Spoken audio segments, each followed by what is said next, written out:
Hello बच्चों, और question is here the first form of life arise slowly through evolutionary forces from non living molecules. देखिए, हमारे पास में जो नॉन लिविंग मॉलिक्यूल है इनिशियली एटम की फॉर्म के अंदर थे, और फिर हमारे पास में क्या हुआ, इनऑर्गेनिक मॉलिक्यूल बने। और फर्स्ट इनऑर्गेनिक मॉलिक्यूल हमारे पास में अमोनिया बना था। फिर इससे हमारे ऑर्गेनिक मॉलिक्यूल बने, और ऑर्गेनिक मॉलिक्यूल की फॉर्म के अंदर फर्स्ट मॉलिक्यूल मेथेन बना था। फिर हमारे पास सिंपल मॉलिक्यूल्स बने, और सिंपल मॉलिक्यूल की फॉर्म के अंदर हमारे पास में अमीनो एसिड्स बने।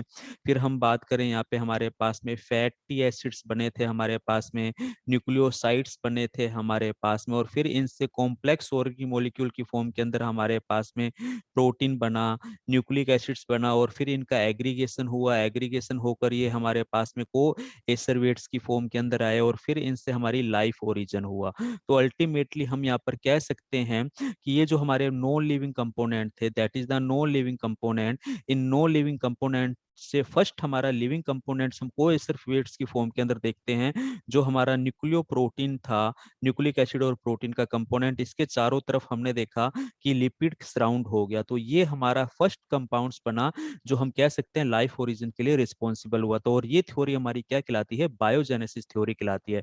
पैंसपर्मिया थ्योरी थ्योरी तो ये कहलाती है कि यूनिवर्स के अंदर पहले से ही हमारी क्या है, लाइफ एग्जिस्ट है। ठीक है, और इस लाइफ जो एग्जिस्ट है इसके स्पोर पूरे यूनिवर्स के अंदर स्प्रेड है, वहां से लाइफ आ रही है। ये पैंसपर्मिया थ्योरी है।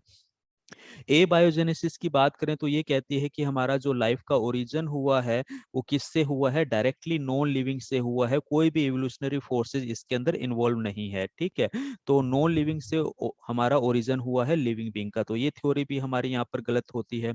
स्पेशल क्रिएशन थ्योरी की अगर हम बात करें तो ये हमें क्या कहती है, जैसे कि फर्स्ट पूरा जो यूनिवर्स है 7 डेज के अंदर हमारा क्या हुआ है, ओरिजिन हुआ है।